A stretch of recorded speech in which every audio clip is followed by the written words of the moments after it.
But we want to tell them this evening that all these things they are saying, IPOB under your leadership has done even more than expected. And there is nothing to show for it anywhere today. You have written to International Criminal Court. You have hired some of the best lobbyists all over the world. You have done all this, and today we are going to show it to the public for the very first time, the application filed to the ICC in 2016. I know you'll be very surprised that I'm talking. Are you hearing me?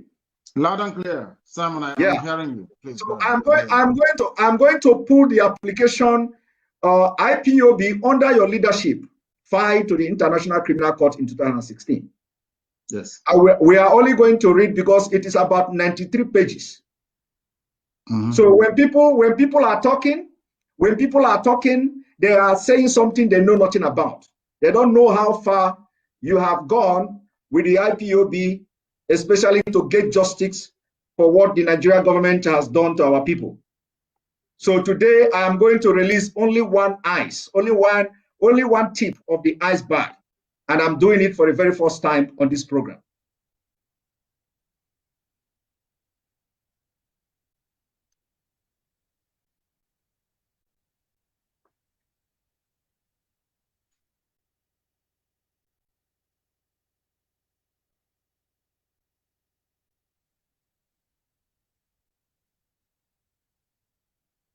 It's going to be on the screen very shortly,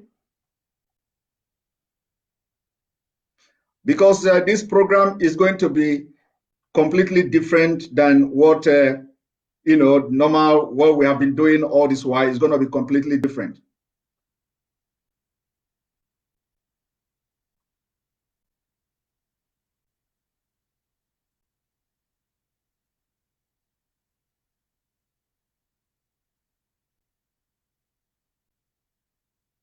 And then also, if the attack is too much, that they couldn't allow us to do something or, do it the way I wanted to do it, then what we have to do is that we may have to reschedule, and I will set up a Zoom, because I'll be getting a lot of messages from different media as I'm talking to you right now.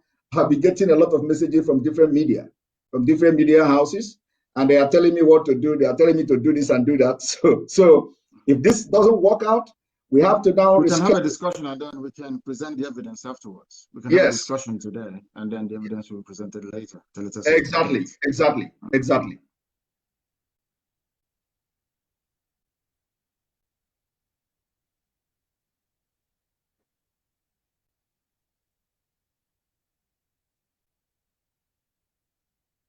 But I do thank the viewers and listeners for their patience. They've been patiently waiting, and I can see that the numbers are back up again to where it was before we were rudely interrupted. But we must proceed. We must proceed. Yes. So before we go forward, could you tell our viewers a little bit about this application I've just mentioned to you, filed in 2016? In 2016, our lawyers, should I say our attorneys in Europe, approached the ICC to make or to present a very compelling case about the human rights abuses being perpetrated by the Nigerian government against the people of Biafra. As you well know, Gordon did a very wonderful work. That was in 2016. Also in 2017, additional work was done by our lawyers here in the United States of America. In 2018, additional work was done by our lawyers back home. In 2019, we hired one of the top human rights lawyers in the world to litigate this very matter before the ICC against the Nigerian government. In that same 2019, and as you said, I believe for the very first time, I'm providing clarity on this very matter, I went to the ICC myself. I went to ICC myself. I was deposed. I told them exactly what was happening. They said we shouldn't discuss it when we go outside, and we've been waiting since 2019. We're in 2021. And instead of doing something about the, should I say, the very relentless pursuit of the Biafran people, the Nigerian government has been emboldened, the zoo has been emboldened into killing our people, not just killing us. We have now arrived at a situation where our women are being abducted and raped in the north because ICC failed to do something for how many years now? 2016, 2017, 2018, 2019. We hired people in The Hague on a permanent basis, paying them tons of money to be collecting all this evidence against the Nigerian government for the sole purpose of bringing this matter before the ICC, at least for them to investigate. But due to the overwhelming political pressure on them, they have not been able to do anything about it. The only reason why they issued some kind of statement a few weeks ago, or should I say a couple of months ago, was because of the NSAS protest. If not, they would have mentioned it. I am in the United States of America, where we've hired a very top lobbying firm at Washington, D.C. at huge expense, I must tell you. You also know about the submissions we made to United Nations. Angela Calamar's report, everyone has read it. We went there, IPOB, she mentioned IPOB and Biafra. You can see that report on human rights abuses in the zoo. I have been to Geneva. I've sat down with United Nations officials in Geneva. I have been to the EU. Most of them, I have been to the House of Lords to make a presentation before Baroness Cox. I have been to Capitol Hill here in the United States of America, in Washington, to present our case. So where else do you want us to take our cases to before something is done about it? These are the things that people don't understand. Most of the contracts, most of the work we are doing, you cannot see them. You cannot write about them or talk about them. If not for this very program, I won't be discussing this. But it's about time our people realize that we are doing all we can to present all this catalog of abuse and degradation before the conscience of the international community. But unfortunately, Britain is working for Nigeria. There is what I call a climate of neocolonialism still prevalent in Nigeria, and they still see Nigeria as a contraption they created. They still see Nigeria as a place they can come to Biafra and take our oil and gas without paying for it. Therefore, anything that can sustain the false unity of Nigeria is what they are going to encourage. They see Biafra agitation as an antithesis to that very plan which they have, which is to keep this contraption together for them to have unfettered and unrestricted access to our resources. And that is what has been happening. But unfortunately, our people are not intelligent enough to understand it. Every year we spend money. We have somebody in The Hague right now collecting all the evidence, the rape cases, everything, all the murders, all the unprovoked attacks and invasions, everything. But for ICC to call up that very case is another problem. When I say that Biafra is going to be the last miracle on earth, people don't quite understand what I mean by that. Biafrans don't know the number of people and forces against them. They don't understand it. Those of us at the cold face of this struggle, deep inside it, we know who our enemies are, and they are numerous. But I am very, very confident of victory because the God we serve is the one that made this very universe, and his words must prevail. And on that very promise, we anchor our hope, we rest all that we are doing to restore Biafra. And we know that in the end that Biafra will come. We have a lot of enemies, you know. We've not done anything to them. It's Biafrans that built America. We built this very country that I'm in today. Biafrans built the United States of America. The majority of all the hard-working free men and women they took from the western coast of Africa, they shipped them to the USA. They are the ones that made this country great. So they see something in us that we cannot see. They know we are very productive. They know we are hardworking. But above all, Britain knows that we are blessed. It is that blessing from God that Britain doesn't want to see rise up in Africa. And that is why they're using very primitive Fulani people to try to suppress us. You saw yesterday that Britain, BBC was advertising army positions, asking you, even telling you what you can get the forms to join the Nigerian army. And I know that BBC functions on tax, or should I say license fee payers money in the UK. They don't accept any advert. So how come BBC Pidgin in Nigeria is advertising for people to join the army of Nigeria for free? Because they are, of course, agents of neocolonialism. They're working for Britain. They want Nigerian army ranks to swell up so they can suppress any measure of uprising against the very decaying, crumbling, damnable zoological republic.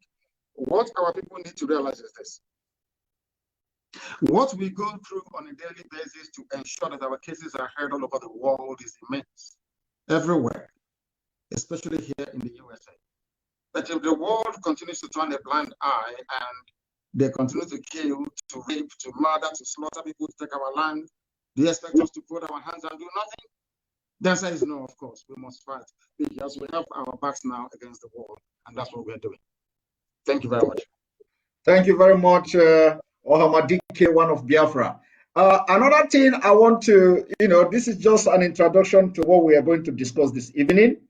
Another thing I want to ask you is that, there is a man called Peter Smithers. Peter Smithers in 1998, wrote a Nigeria lesson from Sir Smithers. Sir Smithers said the negotiation that the Nigeria as a state was a grave mistake. After 40 years, it is clear that this was a grave mistake which has cost many lives and will probably continue to do so.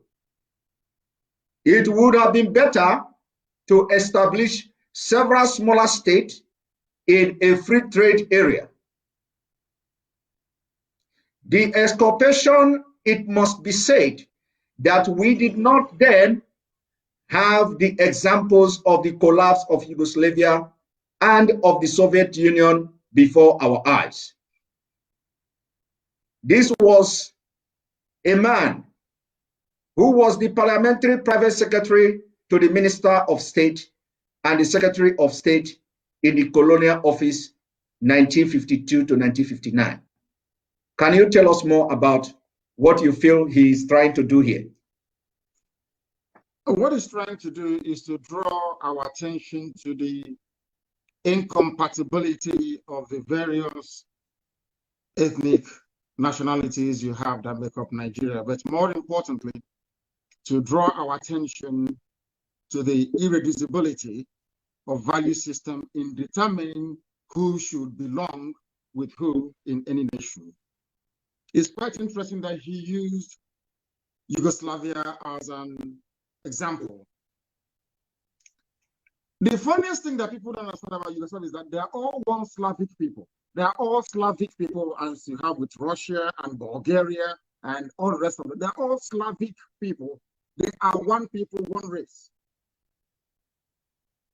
They are predominantly Christians. Of course, you have in Bosnia and Herzegovina, during the march of Islam into Europe, that a few of them became Muslims, as you have in some parts of Kosovo and also in Albania. What I am trying to point out is this: these people who are one race, predominantly one religion, cannot live together in a country called Yugoslavia. How about people who are from Senegambia and goodness knows where else? Not the same language, not the same religion, not the same traditions, not the same culture, absolutely nothing. How can you make these people become one nation? Is not possible. That is something we've talked about before, that most Africans don't seem to pay much attention to. We are tribal animals by nature. Africans are tribal by nature. That is why every Christmas, every New Year festival, every August, we travel back to the village. Even if you live in Kaduna, somebody will ask you, where are you from? You say, I'm from Ihioma. Because that is where your ancestors come from. In Africa, we come from where our ancestors come from. But white Europeans can travel to Australia and they're comfortable. They're from Australia. They can travel to New Zealand. They're from New Zealand. They're okay with it. But even if you take us to New Zealand and we stay there for 1 million years, if you ask us where we come from, I will come from Ibeko. That is something that is very unique to Africa, and nobody can take that away from us. And that is something that most people do not understand nor have an appreciation for. That is why in Africa, everywhere you go to, be it in Kenya, in Ethiopia, in South Africa, everywhere, people still talk about tribe till tomorrow morning because we are different.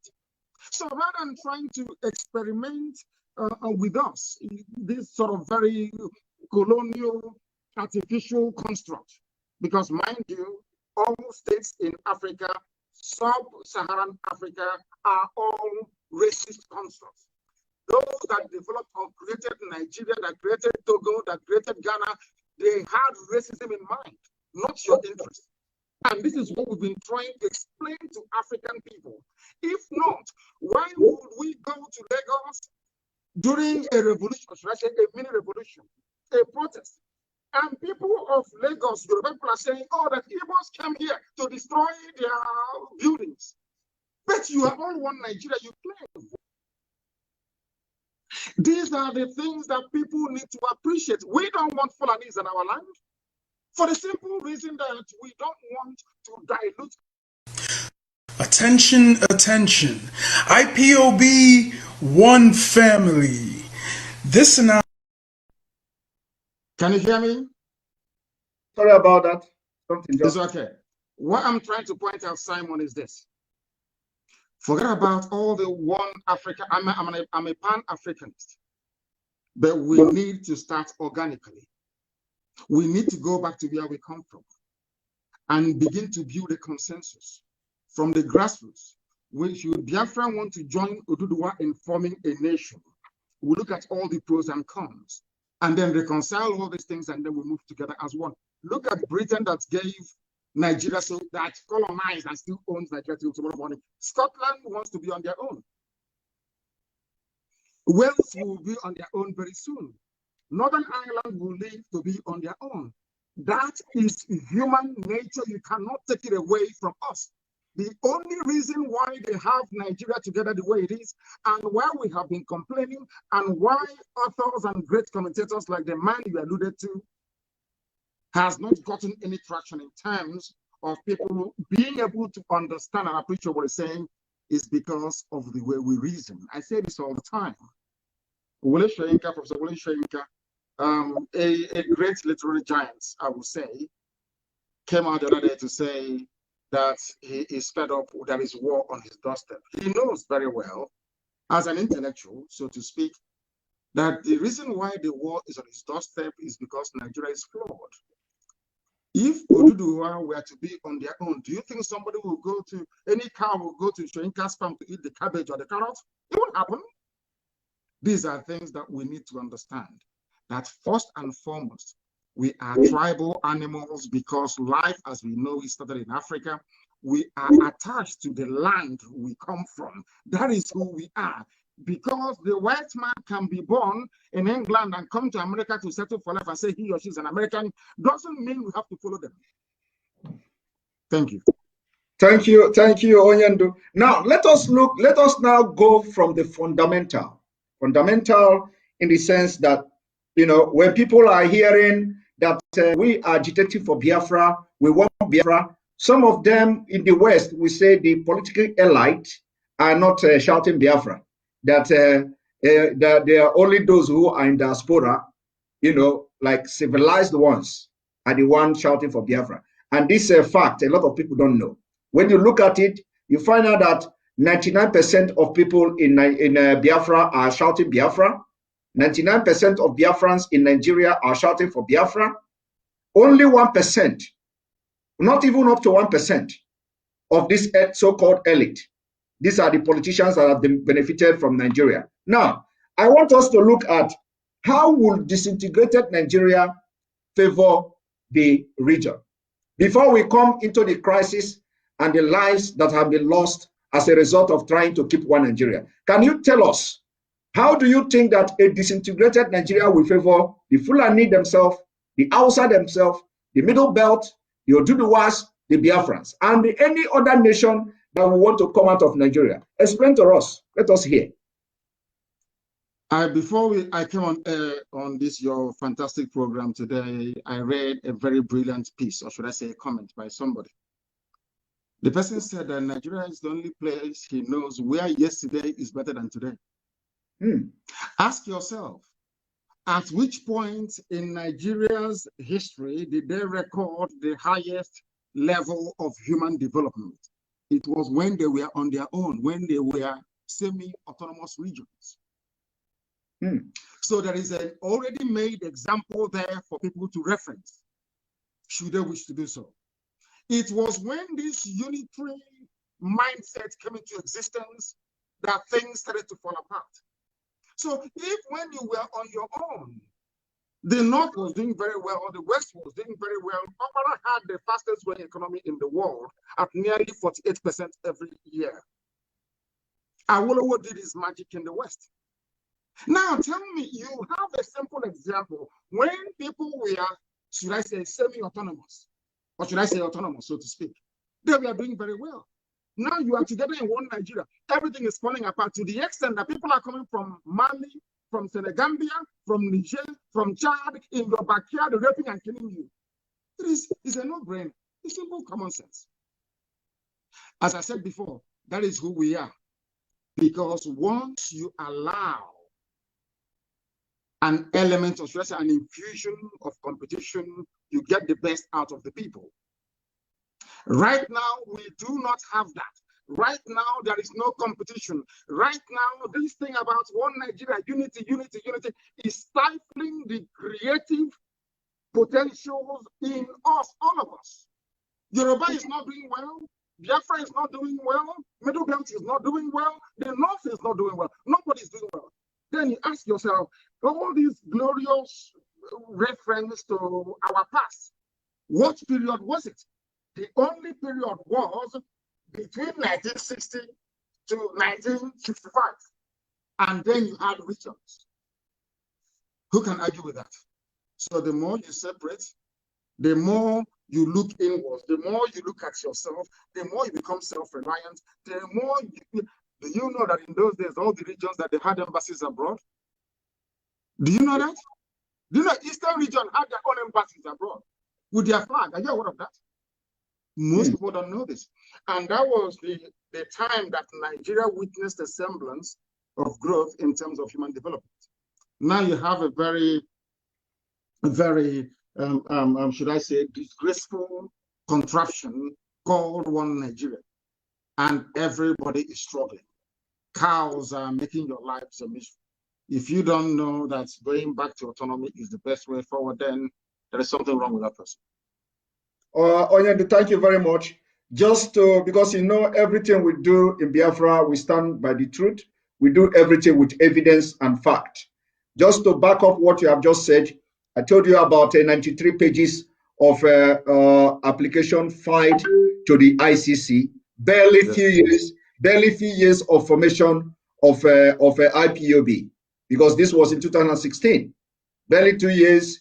The foundation of Nigeria were shaken by the formation of IPOB and the activity of the IPOB in Nigeria.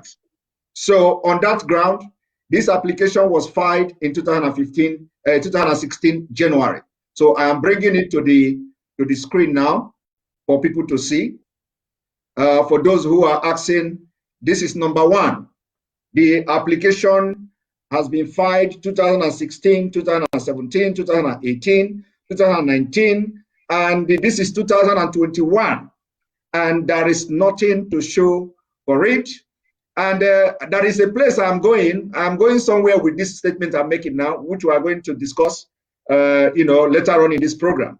Now, when you read the introduction here, it says, 1, this communication is hereby filed to the Office of the Prosecutor, the OTP of the International Criminal Court, the ICC, pursuant to Article 15 of the Rome Statute, by Professor Goran Slota and Andrew, on behalf of the indigenous people of Biafra, a movement dedicated to self-determination of a former republic of Biafra in southeastern Nigeria, as well as on behalf of 17 individual citizens of Nigeria, the victims collectively, with the IPOB, the petitioner.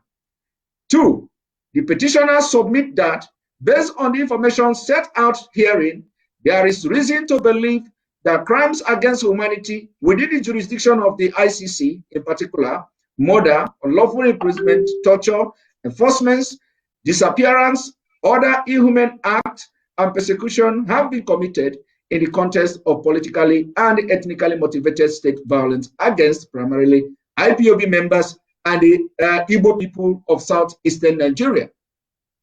Due to the absence of domestic criminal proceedings with respect to those potentially bearing the greatest responsibility for these crimes, in particular, but not limited to Nigeria current President Muhammadu Buhari, and that was then, and in the light of the gravity of the act committed. Now, this is 93 pages, 93 good pages. The list can go on and go on. Factual evidences, citations, references, up to 93 good pages. And of course, like you said in the beginning, that you do not want to discuss this thing because a lot have been done and people are not aware of it. So just to let the public understand, what the IPOB have done all this while, when people go on social media to say IPOB under leadership of Mazi Nnamdi Kanu is doing this or they are not doing that, so this is just one evidence of it, that as far back as 2016, you have started taking actions which are necessary, lawful and legal actions against the Nigeria terrorist state. But up to now, nothing is happening. But I'm still going to come back to why I am showing this thing, because the actions of today is as a result of the failure of the international community to heed to the call of the Biafra people, of which you have done honorably well in that aspect. So this is just a side comment on what you have said before. Now, going to what you just said about how Nigeria, how it will benefit the other region and the component that makes up Nigeria, how it will benefit them when Nigeria is disintegrated. And you made mention of what you read, that Nigeria of yesterday, that yesterday is better than today. And that is very awkward fact. Very, very awkward fact that every president that comes to Nigeria, the last one will always be better than the new one. It's not only in the economic sector and all that. But the second question, or the third question I want to ask you is this. Now, looking at what is happening now, a lot of people don't understand what is going on in Nigeria. A lot of people still believe of course, they still believe somehow in Nigeria. They believe that the political structure of Nigeria is the major problem. And we, people following you, have a different view and a different opinion to this. And I think this is where the interest is clashing. Anybody that is shouting for Nigeria today believe that the problem is in the political structure. We are believing that the problem is not about political structure, but rather there is a motivated or there is a premeditated act to take our land and turn it into Islamic State or Fulanize us So we are not looking at the aspect of the political structure anymore. It is a struggle for survival of our people. I want you to shed more light on this because, you know, those supporting one Nigeria must have risen. And the reason what we have seen is that they are thinking that the political structure of Nigeria is the problem of Nigeria. So can you tell us more about, you know, that it is not the political structure, rather something they should know about? Thank you, somebody. Something they know about that pretend not to know about it. Everybody knows about the hegemonic tendencies of the Fulani Caliphate. We are well versed in the, should I call it shenanigans, of those people who are always expanding. There was a lecture that I gave that the Fulanis are the only people that continues to expand. Not expand in terms of population, but in terms of territorial influence and supplanting existing cultures and traditions with their own. When we say these things, people say, oh, you're warmongering, you're profiling, and it is hate and all the rest of it. And I say it is pure nonsense. Look at the history of the Hausa people. Those of you that want one Nigeria, look at what is happening today in Kanem Borno, the place we call Borno State. Look at the fate of those of them in the Middle Belt. Look at the fate of those of them, our brothers and sisters in Yoruba land, Yoruba. Even the Caliphate left their footprints there many, many years ago in Kwara State. Many years ago, they overran Nupe people of Niger State. Many years ago, some of you don't know this. They forcibly tried to convert the Atta of a Gala to Islam. These things are there in our history books. They are everywhere. If one Nigeria means that our land should be surrendered to people from Senegambia, then death is a better option because it's not going to happen. We are the Biafran people, and within that Biafra, it contains a very unique race in the world called the Igbo race. They are very difficult, don't get me wrong, but they are very unique. Very, very unique. I don't think anybody is more stubborn than we are. I don't think anybody is more generous than we are. I do not believe that any race on this earth is more affluent in terms of natural blessing than we are. Anybody thinking they can use the guise of one Nigeria to take the land of our ancestors, that person is dreaming. Them and their cohorts, they are dreaming. And I will tell you why they're dreaming. They have tried before, over 300 years ago, to take that very land. They failed. Islam made it to the sea across West Africa. Islam made it to the Atlantic Ocean. The only place that Islam did not succeed in penetrating is the East. And when they came for that very jihad, we had no army at all. God Almighty in heaven fought for us. All their armies died. That thing they tried in Kwara State and succeeded, they tried it in Lower Benue, in Idoma and Igere lands, and they failed. All their armies died. The few that survived, they trekked back to Zaria from whence they came. I must warn anybody, all of these people agitating or saying, oh, we want one Nigeria, you are setting up yourselves to fail. You are as foolish as Hausa peasants. Hausa peasants did the same thing you're doing. Oh, allow them, give them land, give them cattle. By the time they woke up, all their kings were dead.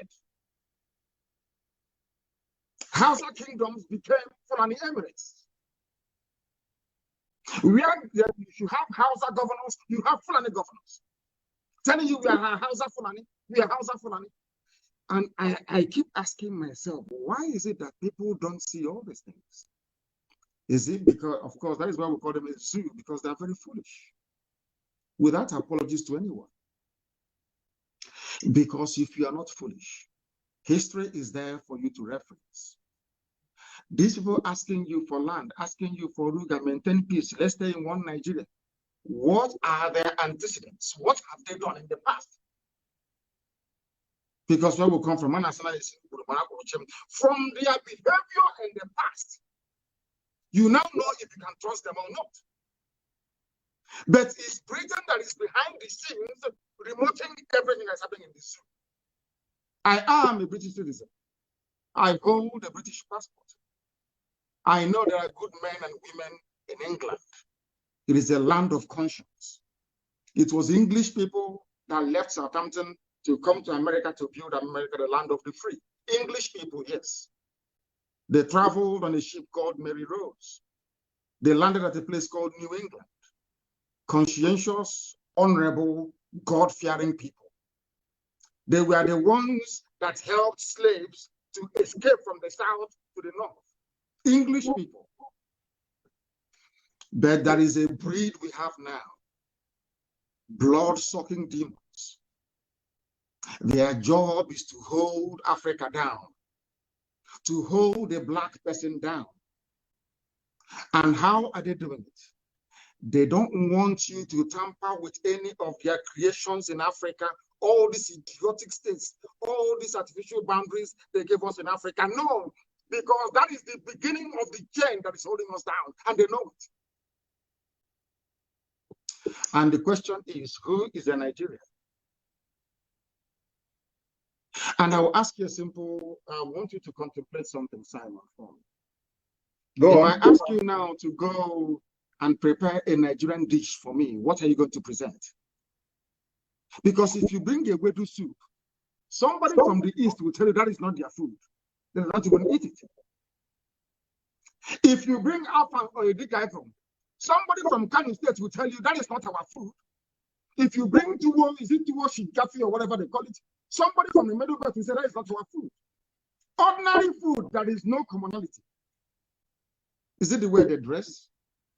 So I keep asking myself every blessed day when I wake up, what is it that unites Nigeria together? And then I discovered it is two things. An innate desire to be corrupt, and secondly, stupidity. Those two things are very, very pivotal. They are the things driving the zoo. People talk about their founding fathers. When the Fulanis are talking, they say our founding fathers, and I keep asking them, Nigeria, your president, so-called, the dead Buhari, is older than the country. Where else in the world do you have a head of state that is actually older than the country in the 21st century? So tell me one place. Only in Africa. Because they came to Africa and they built all these contraptions, and now in our idiocy and stupidity as Black people, we accepted it. As I keep asking all the time, can you go to Europe to build a country for them? They will hang you that same day. If you cannot do the same thing in Europe that Europeans did in Africa, then why are you accepting it? Why are you accepting it? The key thing here is the way we reason. That is the problem with the Black man, how we reason.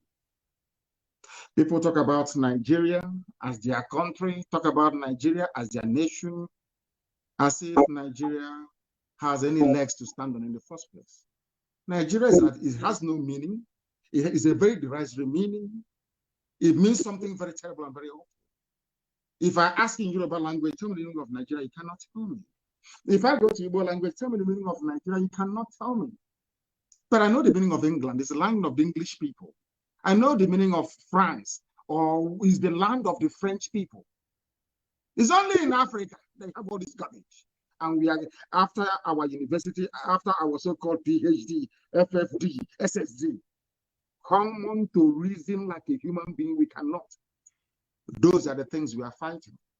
And those are the things that our detractors are very, very uncomfortable with. And that is why today you must pat yourself on the back, and every IPOB member for that matter, for the very simple reason. At last, people are beginning to reason with this. All thanks to what we are doing. So don't mind them. When they go back into the privacy of their homes, they consider what we are saying is right.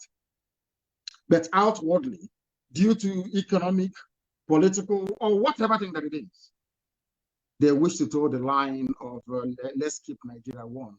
We are not fighting with anybody. All we're asking them to do is to reason for once in their useless lives to be able to. They say insult them. If you're an idiot, why won't I insult you? I'm asking you, go to a white man's land and tell them you want to create a country in Europe. That day they will roast you alive. They will, in fact, they will first of all inject you. They will say you are not well in the brain. They came to our land, they divided Yoruba into three. Some Yoruba is in Togo, some Yoruba is in Benin Republic, some are in the zoo. You're telling me that a Yoruba man who is in Nigeria is more related to a Canadian man who is in Borno, more than his own brother in the other side of Paraguay, in Porto Novo, in Benin Republic. They speak the same language, wear the same clothes, do eat the same food, everything is the same. But a white man, now we have French Yoruba, those who are in Benin Republic and in Togo. We now have English Yoruba who are in Nigeria. What type of God made us? And let me give you an example before I conclude on this very point. Simon, is this. Do you know that Togo used to belong to Germany before? Togo, they were Germans before. After the Second World War, they used Togo to compensate France because Germany lost the war.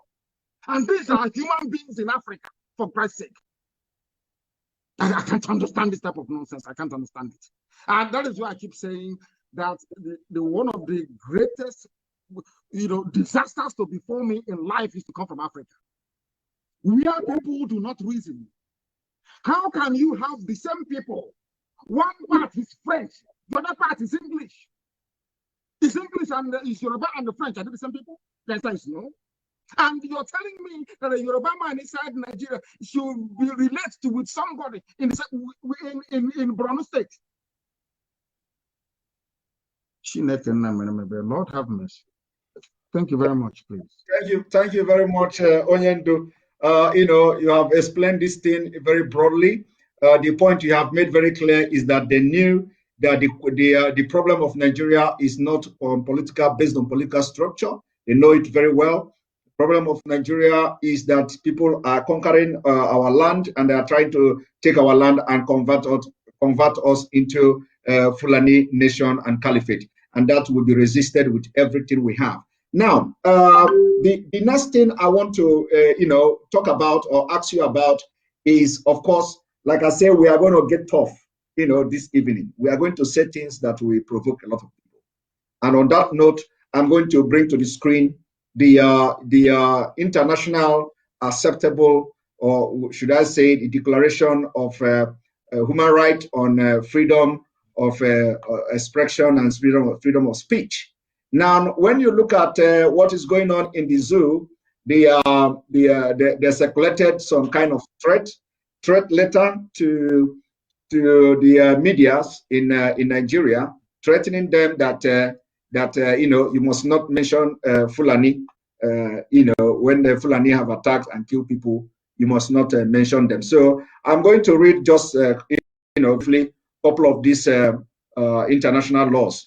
Like here, you see the Universal Declaration of Human Rights, Article 19. Everyone has the right to freedom of opinion and expression. This right includes freedom to hold opinions without interference and to seek, receive, and impart information and ideas through any media and regardless of frontiers. Now, the same, another international covenant on human political right, Article 19, everyone shall have right to hold opinion without interference. Everyone shall have the right to freedom of expression. The right shall include freedom to seek, receive, and impart information and ideas of all kinds, regardless of frontiers, either orally or written, or in print and in form of art, or through any other media of his choice. The exercise of the right provide for in paragraph 3 of this article carries with its special duties and responsibilities. It may therefore be subject to certain restrictions, but these shall only be such as are provided by law and are necessary.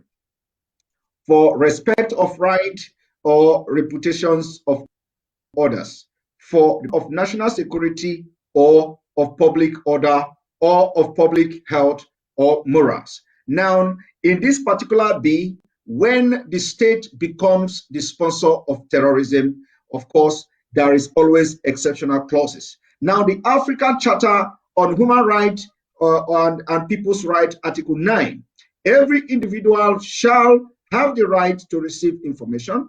Every individual shall have the right to express and disseminate his opinion within the law. The resolution 169 on repealing criminal defamation law in Africa by the Africa Commission on Human Rights and People's Rights, 24 December 2010, underlined that criminal defamation laws constitute a serious interference with freedom of expression and impede on the role of the media as a watchdog, preventing journalists and media practitioners to practice their profession without fear and in good faith. Automatically, this failed in the Zoo Republic of Nigeria, commending state parties to the African Charter parties that do not have or have completely repealed insult and criminal defamation laws. Call on state parties to repeal criminal defamation. Of course, this is directly talking to Nigeria. Now, while I'm reading this, let us go to the European Convention as well, of Protection of Human Rights and Fundamental Rights. If something is saying everyone has the right of freedom of expression, this right shall include freedom to hold opinions and receive and impart information and ideas without interference and all that. Then the American Convention of Human Rights, Article 13, is saying the same thing. I don't need to go further. The Asian Human Rights is saying the same thing. Now, I am not going to ask you a question from this what I've just read now. I am not. It is not to ask you a question, but rather it is about what we are going to discuss from here. Now, looking at the Nigeria state today, you see that when it comes to international law, we have what we call the state-sponsored terrorism. We have state actor, non-state actors. Now you have in Nigeria who have been internationally recognized by different nations, by many nations, as aiding, abetting, and supporting ethnic cleansing, supporting terrorism by their action, inaction, body language, policies, and name them. Now it lies in the hand of the citizen of this country. When you have a state sponsoring terrorists against its citizen, it lies in the hand of the citizen to rise up and protect themselves. On this note, you set up the Eastern Security Network against the non-state actors. And we know that the state actors are also there, aiding and supporting the non-state actors. When we are talking about non-state actors, we are talking about the Fulani herdsmen terrorists, we are talking about the bandits, we are talking about whatever name you can name them, they are all the same thing. Now, how do we combat the state actors in the presence of what is going on in Nigeria now, that everybody knew that the state actors are very visible in the field? The Army General called T.Y. Danjuma said, Nigeria Army collude with bandits. You have to rise up, otherwise you will all be killed one by one. Do you want me to play the video so you can, recall your memory on it? I'm aware of what T.Y. Danjuma said. All right. And he said we should all go and buy guns as well. He said exactly. Go and buy guns to defend yourself.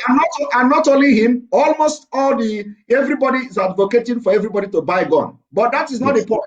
What I'm trying to say is that when you have in a country where you have a state-sponsored terrorist, how do you now, make sure that your people are safe against a state-sponsored terrorism, like you see in Nigeria?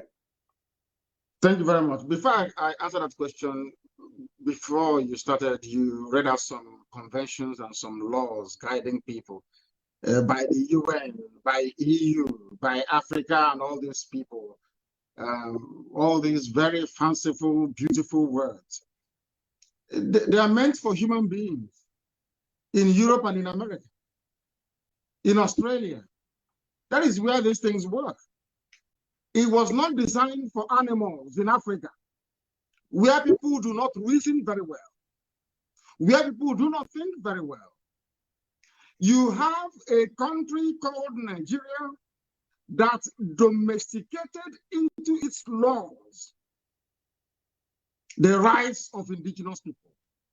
Africa Charter on Human Rights that gives you, Simon, the right to agitate for Tokonese Republic if you want. It is in the laws of Nigeria.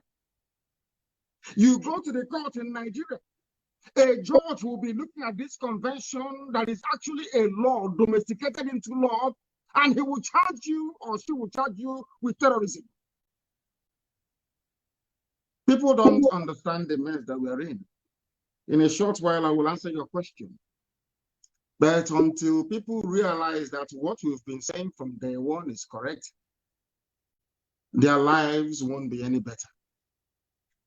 Before you go further, Amadike, before you go further in addressing that, you just made a point now about the self-determination. So let me also bring in the self-determination and read it a little bit for people who don't understand. Not for you, of course, but for people who don't understand. So they know it's Nigerian law. It's in the laws of Nigeria.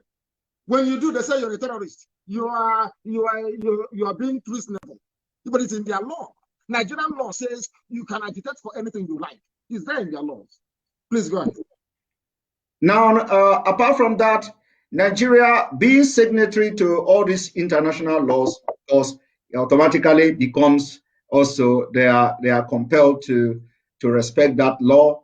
Here you have the right of a people to self-determination is a cardinal principle in modern international law and commonly regarded as a jus cogens rules. Now, these jus cogens rules we are going to go into now to tell you what actually, as you can see it, a peremptory norms is a fundamental principle of international law that is accepted by the international community of state as a norms from which no derogation is permitted. And when you look at this particular law or the treaty, I would say it is binding as such on the United Nations as authoritative interpretation of the charter's norm. It states that people, based on respect for the principle of equal right and fair equity of opportunity, have the right to freely choose their sovereignty and international political status with no interference. Now, everybody knows why United Nations was formed in the first place in 1945.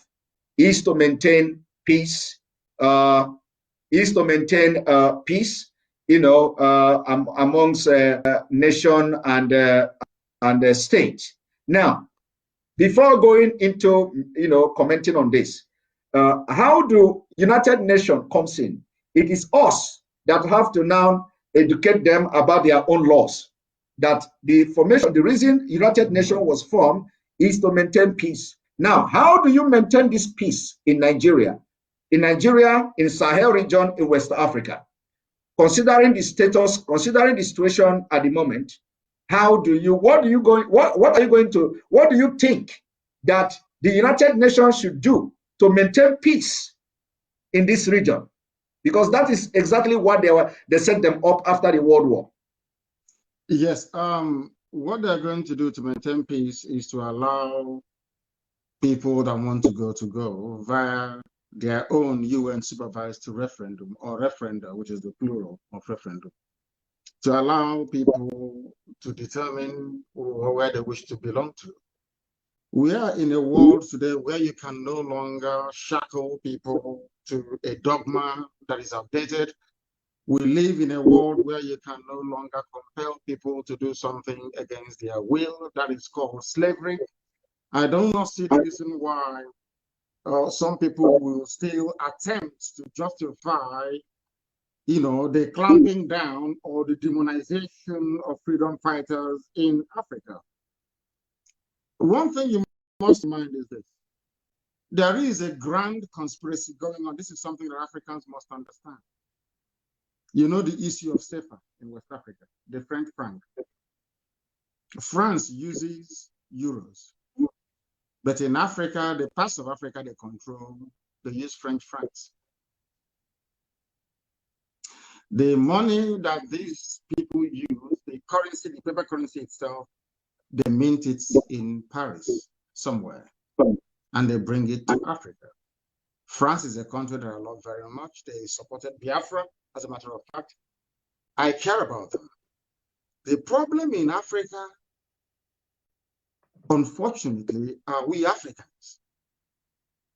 You don't expect these people to come down to solve anything for you. It's for you to solve it yourself. I remember I went to a very influential diplomat's office in Brussels, at the EU. I went to his office. And we presented our case about how they're killing us and everything, and that we are peaceful and everything. The man said, any day you people are serious, we will know. Do you understand the meaning of that? Any day you're serious, we will know. How can somebody come to your backyard, rape your mother, kill your sister? You're going to UN to go and complain to them. UN will say you're stupid. Don't you know what to do? It's only by repelling these demonic forces that the world cannot come in and say what is happening. If there is no war in Nigeria, UN will not talk. If there is no war in Nigeria, CNN will not cover it. If there is no war in Nigeria, there will be no emergency debate at the House of Commons. Never. At a time in your life, you have to say enough is enough. What we are asking for is defined in law, and the law protects it. It's called jus cogens, which means in Latin, nobody can deviate from this. Nobody can. It is a fundamental right to agitate for your freedom. It's your fundamental right to do what IPOB is doing. No court, nobody can derogate from it. That is international law, which the zoo signed up to. But we are there every day deceiving ourselves. Let's go to court. We caught terrorists in our, what's their crime? Oh, they belong to IPOB. And you have a journalist, a Yoruba journalist that went to university condoning such evil. We are in Africa. We are conscientious, or people who should be conscientious, condone evil because of one consideration or the other. And I give it to white. Sometimes I say they say I am promoting white supremacy. No, I'm not. I am just being very factual. That is one thing that white people have that we Africans do not have. When you make a law, you keep that law. That is why that statue of woman you see all the time that is black, people don't know the meaning of it. You go to court, you see a woman with sword. On the left hand is maybe Holy Bible, I don't know, or Holy Quran. And you see that they covered her eyes. Go and check every law court. Do you know what it means? That the law is blind. So even you as a judge or magistrate interpreting the law, you don't look at the ethnicity of those who are involved. You don't consider if they are rich or poor. You just interpret the law the way you see it. The law says that what IPOB is doing is correct. But somebody will go to police station and write and say, oh, they are terrorists. It's treasonable felony. Therefore, what is happening to us is coming from us, not from white people, not from anybody else. After all, the way that Britain is meddling into the zoo today called Nigeria is because we allowed it to happen. They're allowing it because Fulani is benefiting from it. Typical black people. And I must remind you that white people came to Africa. The Portuguese, the Spanish, the French, the British, the Germans, the Belgians, they came to Africa. The conquering army, the European conquering army that took over the whole of Africa, we are not Europeans, they were Africans. They come into Africa and they use Africans to conquer Africans. It hasn't left us till today. And these are the things that we are fighting. That is why I keep saying that the best thing that IPOB could do for Black people is to change the way they reason.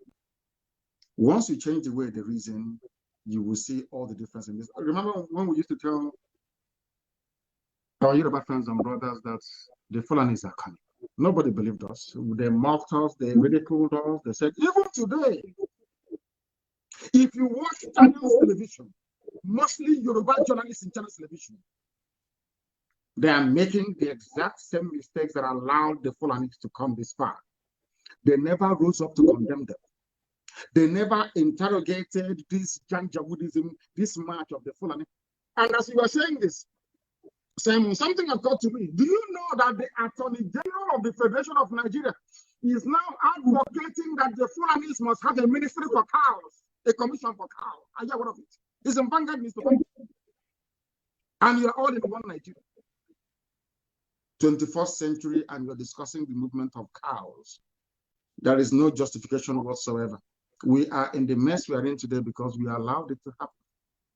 Any day we rise up and say enough is enough, the world will take notice. That's what we are doing. You asked about ESN. Why would ESN come? The first rule in nature is self-defense. It is so common. It is called tort law. T-O-R-T, tort law. Which means that even a mad person knows about it. You don't need to go to court to justify yourself. You come to my land, you kill my mother, you rape my sister, you cut them into pieces, and then you go. When I confront you, you tell me you want Ruga. You want Fulani in every state in Nigeria. Who told you that? If you're going to give this preferential treatment to cattle raiders, then why not motor spare parts dealers all over the country? Why don't you give them land and give them loans? People see the truth in the zoo and they keep meandering, they keep hiding from it. After all these years, look at the likes of Modo.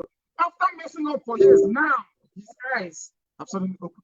They now know that what IPOB has been saying is right. That's the thing with our people. No single apology to any idiot, wherever they may be in the world. I'm in America, I don't give a damn. No apology to any idiot anywhere they are. ESN has come to stay. We are going to die there, all of us. Let them bring that their nonsense to our land and we'll teach them a lesson. They can do that always in Yoruba land. We take their land and bring it, we'll die there immediately. So they can see with their two eyes. Hausa may have fallen for them very cheaply and easily. Gwagi or Gwari people may have fallen for them. Nupe may have fallen for them. Egala, some parts of it may have fallen for them. But you see the land of Biafra. We will not surrender Biafra, never, ever, ever. There will be no Ruga, no cattle movement of any sort, none whatsoever. They can bring all the families they like, they cannot settle in Biafra land. They can settle elsewhere, but not in our land. ESN has come to stay without apologies to any idiot, to any fool. We don't apologize to any idiot. Did you see the lady that was caught up in? They raped her and they cut her into pieces. Did you see it? Did you see our mothers being raped in Enugu? It's all over the place. They came to Nim, but they massacred our people. All we did was to cry, to write on Facebook, oh, please sign here.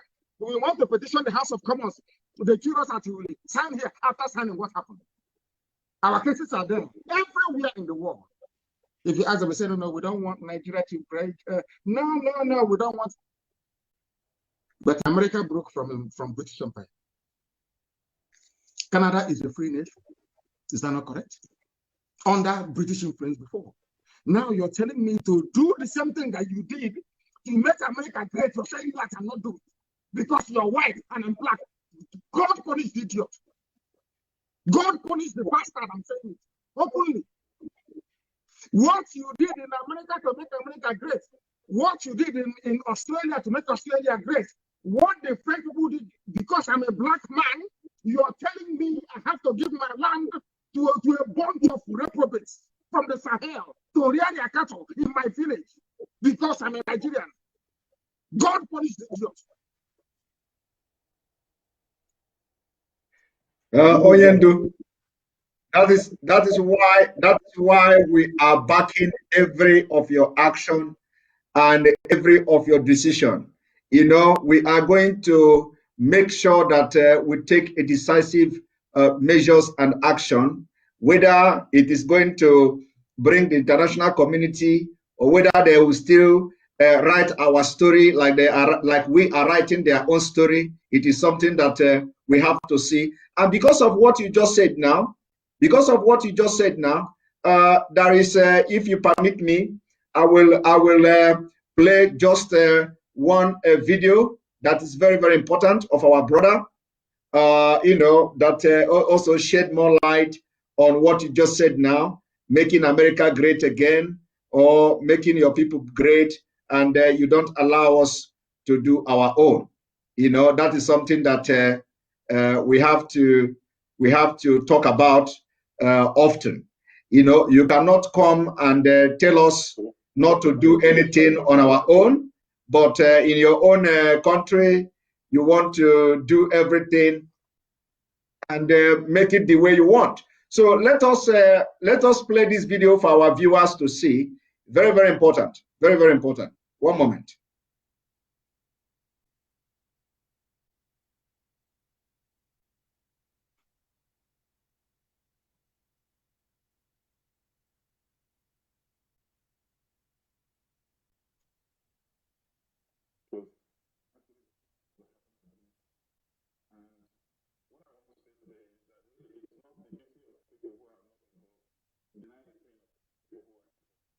Oyendo, are you hearing this video? I'm loud and clear. Yes, I can hear you very well. I'm here.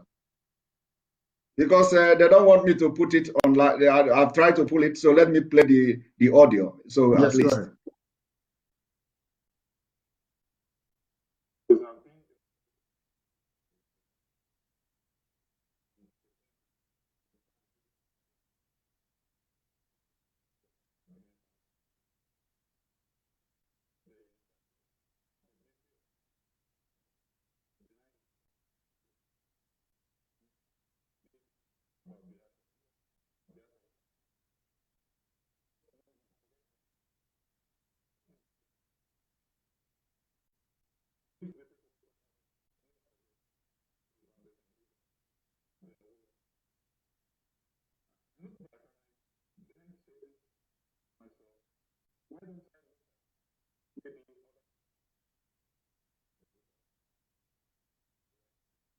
Sam, are you there? Can you hear me? Yes. Are you hearing the audio? No, I can't hear it. No, I can't. Oh, you can't hear it? Oh, no, my I goodness. cannot hear it. Maybe you can paraphrase it for me. Perhaps you can tell me what the audio is saying, or tell the listening public what the audio is saying. So the audio, of course, the audio is saying that, for those who are making commentary on Biafra, it is not, they are not in the position to, to tell Biafrans not to talk about Biafra. Yes. That especially the issue of the war and the experience and all that they are not in the position to talk or to tell Biafrans not to talk about Biafra. Rather, it is the responsibility of Biafra people, either if they choose to forgive. That it is not, you are not in position as somebody in America, you are not in position, somebody in Europe, you are not in position, somebody elsewhere in Nigeria, you are not in position to come and say, do not talk about Biafra, because you are not at the receiving end. You did not, you did not participate or feel, the pain of Biafra. You are not a victim. So allow the victim of Biafra to talk. If they decide not to talk again, it is them that should decide not to talk about it. Not somebody who did not feel the pain or who did not fall a victim of the killings by the terrorist government of Nigeria to come to say, okay, let us forget about this Biafra, let us try to heal and move forward. That's what the person is trying to say. I think the video I'm going to post it later on. I'm going to post the video later on. And then, so now, let us go to the next question. You know that Nigeria has been killing people, Biafra people, since 1940 something. Yes. Since 1940 up till 2021. Yes. And if we begin to, apart from the over 5 million people that died between 1967 to 1970, after that, every killings that happened in northern Nigeria, the Biafra people has always been target. Yes. A lot of people are telling us now that, oh, Biafra, you are endangering the life of the people. You are endangering the life of the people. So, you know, and when they are saying this, endangering the life of the people, we don't understand. What do they mean by endangering the life of the people when actually the life of every person in Nigeria is already in danger? So can you tell us, how do you explain to them how endangered are the life of people in Nigeria? Not even talk Biafra now. One Nigeria is what is endangering your life. If you stay in one Nigeria, you will die. It's a very simple fact. Why are people dying today? Is it not because of one Nigeria? Let's say miraculously they had agreed to what our great leader, our eternal leader Ojukwu said in 1967 and opted for a confederacy or a confederation. Do you think Fulani will come and kill you today? Is that not common sense? These people, they know the truth, they keep pretending. Let me tell you one thing, Simon. Those living in Kanu and Kaduna, they're endangering my life in the village. If because of you, the Fulanis have the temerity to come to kill us, that means you in Sokoto, you in Medugri, with your 2x2 hotel, because of that, you want to endanger my entire village. You are the danger to me, not me to you. Let me tell you one thing. Have you ever wondered why each time the Fulanis, they kill people, they take over your land, and there is this who had this, you know, trouble now bubbling? They always talk about unity of the country. Unity of the country. What is it after each and every atrocity? The next thing they talk about is the unity of the country, because they know that within the so-called fake unity of Nigeria, they can perpetrate any evil and get away with it. Don't you know that? If Ojukwu went to Aburi and agreed a confederation with Goa, came back, Britain said no to it, because that will not allow them to use the Fulani to do Satan's work that they are doing, to the work that is the work of Lucifer. Everyone knows that very well. It's the work of darkness. Getting all these savages from across the Sahel to come in a country where we were before Koro here, before our eyes. The government of Nigeria said those killing people are foreigners. You know, when I go to it makes me very, very upset, to be honest. And I hate Nigeria the more, and anybody who calls him or herself a Nigerian. As I've told you, I don't see you as a human being. Once you say you're a Nigerian, I see you as something lower than you. God in heaven knows. I don't have any regard for you. Before our eyes, they asked them, people are killing us, so come to rescue us. So they said, no, they are foreign, they're from foreign, they're foreigners. Now, the same foreigners, you want us to give them land to do agriculture. And you know, honestly, I don't know the God that made black people. I'm being honest with you. I don't know who made it. I don't know where we came from. Because no human being can reason the way we do. I tell you, it's not possible anywhere in the world. Who are those killing us? You said, oh, they are foreigners. Before our eyes, during COVID, the height of COVID, they closed southern borders, but opened northern borders. Nobody said anything. Even today, I was yesterday, they appointed a new EFCC chairman. That man is a Fulani man. Nobody saying anything. So that means that Nigeria belongs to them. That means if you support one Nigeria, you support what the Fulanis are doing. It means you want me, my village, to be taken and handed over to Fulani. Anybody canvassing for one Nigeria, you are a threat to me and to the way of life of our people. There is a reason why when you're going to the village, you buy a bottle of hot drink to give to an elder, to pour libation on the ground of your ancestors. That was the same reason why when Joseph died in Egypt, they dug his body up, his bones, and took him back to the land of his fathers to go and bury him in Israel. That is who we are. Nobody can take our land from us. Anybody, we are in the north, you are endangering us. Mind what you say, not to endanger us. But you living in the north, you are endangering me living in the village. I knew that when this problem started, they would say, oh, You have Igbos everywhere doing their business. Nobody's driving them away. Why are you driving? I know they will come to that. That is their method. Because you're living in Gwagwalada. I should give Obakala to you. Fulani will take over Obakala. Did they come for business? Is it today the threat to kill you? From 1945, they have been killing you. I remember when George Bush went, I think 2005 or whatever, and bombed Al Qaeda in, bombed, what are they called again? In Afghanistan. In Kanu, they were killing us. In Kanu State, they were killing us. When somebody drew a cartoon of the Muhammad in Denmark, they kill us in the zoo. Have you all forgotten? Are we that foolish that we have all forgotten all of this? During election before your eyes, they destroyed polling stations. They said, Biafrans are going there to go and vote. Let's destroy it. EU was that they observed it. They saw everything. After seeing all of these things you're telling me about, I'm endangering your life. You are the one endangering me. And before you endanger me, I will endanger you first. Thank you very much. Oyendu, this is a very strong one. And I think every Biafran agitators, including media and those writing in national media, should take this up. This is a very strong one.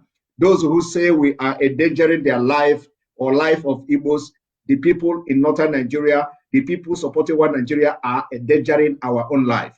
I think this should be the message from now on, so that because a lot of people never understood, from this perspective you are coming from now. Because when you continue to push for one Nigeria, you continue to endanger the life of others, especially those who do not want to be part of Nigeria. And those people who do not want to be part of Nigeria are much in number than those who want to stay in Nigeria, which is just 1% of, if not up to 1% of them. So this message should be spread. We have to continue. Now, another thing is that when you listen to the Inspector General of Police, you just mentioned about the EFCC, a Fulani, and nobody is talking about it. When you look at the Inspector General of Police declaring what they call a POF, whatever, they have all these fine names they give to their operation and all that. He came to declare one operation POF, or what he did, that they are going to, deploy people to northern Nigeria where the trouble zone and all that. And you know that the people going there are our own people from the south. And you know that he have just 3 months left. And in these 3 months, we know that this 3 months is going to be the most deadliest 3 months in Nigeria. Now they are sending our men and women to the northern part of Nigeria where Boko Haram and bandits are on rampage. And the idea is to go and slaughter them there. Because the thing that the military could not do is not somebody that went to police training that will go and quench the fire. Now, what do you have, even though we have been advising our people to quit? I don't know whether you have watched that video. One thing the man mentioned in that video that interests me, I apologize to our viewers because this thing is not allowing me to play even any video. I've tried and tried to play video. It is not working. So the thing this IG of police mentioned is that he after making a speech, he said something in Arabic or in Hausa language or something like Allah something. So I don't know what he said, but that thing he said interests me. I do not know why he's addressing Nigerians in English language. He ended up concluding it with Hausa and Arabic prayer, mentioning Allah. First of all, a lot of people will not pay attention to that, but it means a lot. As a state person, in a public office, addressing people, agency who are supposed to be serving in a secular state, it is not just a sacrilege, but something that should worry everybody, that a police IG addressing the police people, all of a sudden, at the end of the speech, he ended up speaking Arabic and mentioning Allah. Even a president, even though the one parading himself as a president cannot do it, because it is completely against the Constitution of Nigeria, if there is anything like that. So what do you have to advise our people? They don't give a damn. Nigeria belongs to them. with the help of the British, belongs to them. Are you telling me that BBC hasn't seen what has been going on? Can't BBC do a documentary on Fulani killer headsmen to bring out all the facts? They know what is happening. They know Nigeria. If you don't know that Nigeria belongs to the Fulani, to the Janjaweed, then you're mistaken. The only thing that is still worrying me is how the Hausa peasants, even after all these years, have not grown any common sense to understand that they're being used. Nigeria belongs to them. They can do whatever they like. You've not seen them performing military drills in Hausa language, in their own native tongue. You have not seen the motto of the Nigerian army, that it is still the same banner that Ottoman Danfodio went into war with to take Gobert from the Hausa people. You don't know that? You have not seen Arabic on Nigerian army flag. Maybe I'm even surprised that we're not no longer even learning Arabic. I think the deposed emir of Kanu, Sanusi, went and took some money from the Arabian government to introduce Arabic as a second language. So you people don't know the mess that people don't know the mess they're in. You remember that time we used to say that the war is coming? They said we are warmongers, we are miscreants, we are touts. You know, we have very beautiful names, and I love it. I'm the #1 miscreant anyway. All these names they keep calling us.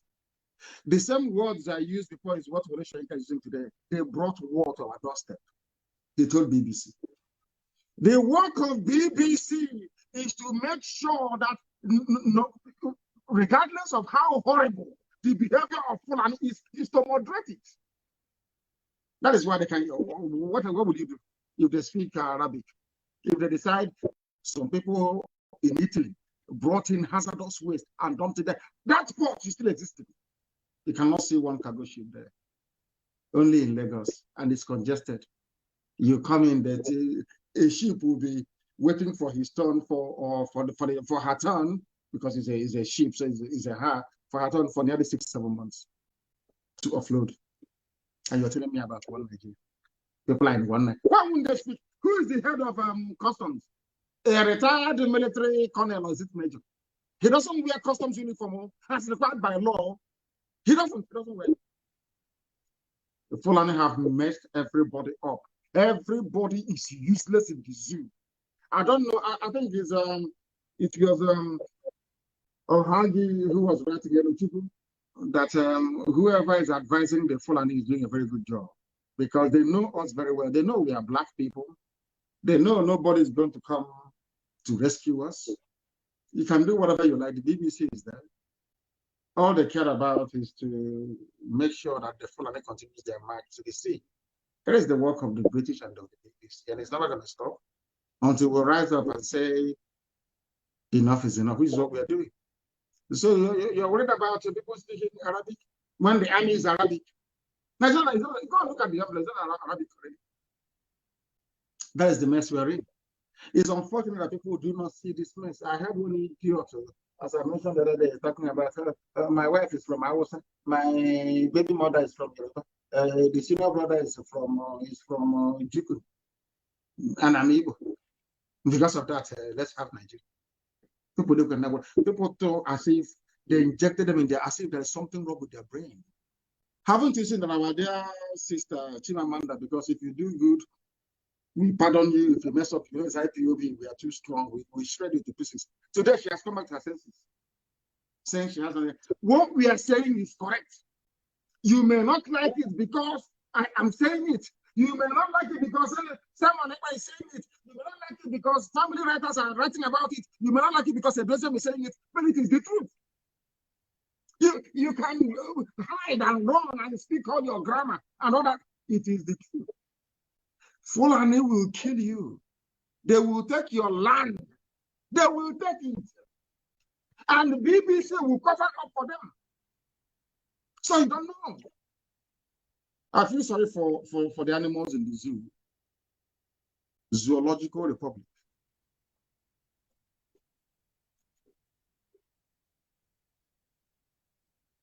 Thank you very much. Are you there?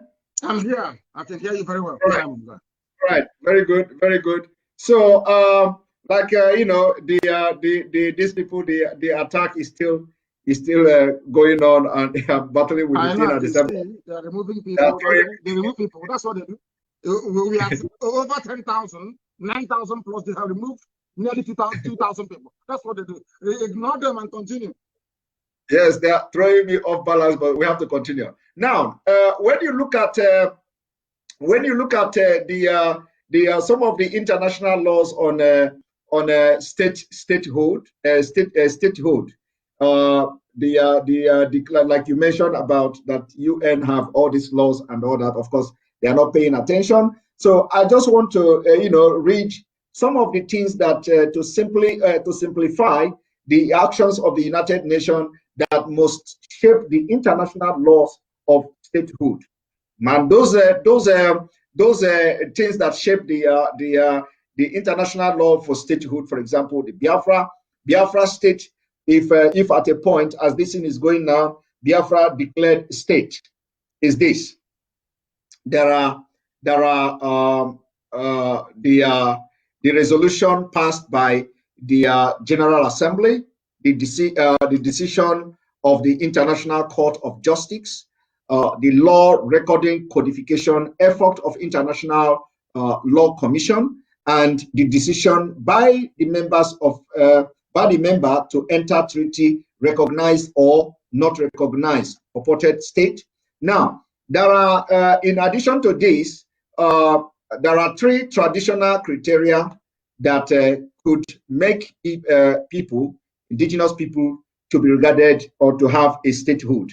Because all these things I'm saying now is something that Biafra overqualified, like Biafra people overqualified. Now, the 3 traditional criteria is population, territory, and government. And then in defining or giving more meaning to all this, the 3 most basic and least controversial criteria of statehood come from Article 1.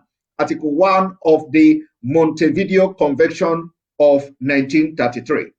Now, although the treaty itself has never been officially adopted outside of the Americas, of course, we know what when it comes to international politics and international laws, Article 1 remains highly influential and is generally considered a reflection of most fundamental criteria of statehood.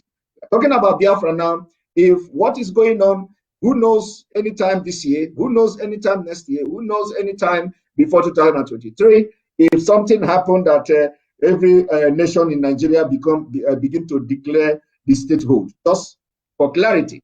Now, the population, the first fundamental criterion is a permanent population. Simply put, the population of a potential state cannot be entirely composed of nomad or travelers based elsewhere. And now we are talking about the Fulanese.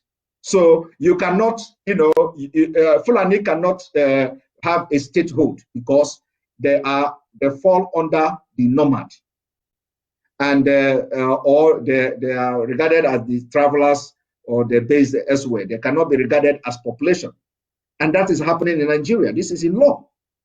That is happening in Nigeria. Fulani is claiming Nigeria where other people understood what international law says and chased them away. They come to Nigeria where Gari and the Akpu and the Ewedu and the Egusi has beclouded the sense of reasoning of the people who call themselves politicians. And they cannot know their left and right.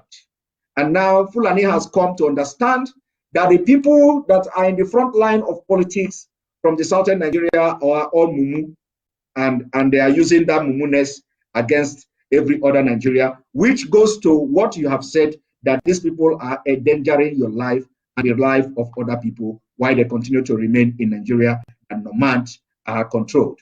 Now, that is for population. Number 2, the territory. The second is defined territory. The borders do not need to be fully defined or undisputed. They just need to be an identifiable location. And this is where I give it to you, and I doff my cap, because a lot of people have come to attack you about bring your mark. Bring your mark. In international law, like I said, the Montevideo Convention, anybody can go and check it out. You have what is defined as territory. You don't need to have a map, before as you are agitating for your freedom. You do not need to present your map to anybody. At the point where we are now, the question shouldn't be where is your map. So some people are actually misleading a lot of people into putting more effort and emphasis on what is map. But rather, the law says there just needs to be an identifiable location. And you have done this in several of your broadcasts, mentioning where you think Biafra should start from and where it should end. That's exactly in conformity with what this law says. Then another thing is, number 3 is government. I'm not asking you a question. I'm just backing up with what you've said. The third is an effective independent government with the capacity to enter into relation with other states. This is the trickiest of the 3 elaborated. Of course, this you have also done very perfectly and excellently well. For those who are looking for what is, how the Biafra government is going to be and all that, you have actually set an example, you have actually set a pace, and actually form 2 parts in this Montevideo Convention, but essentially require states to have structured, legally independent administration that control at least some of its claimed territory and population. Some additional points to note are: a state does not have to have actual diplomatic relation.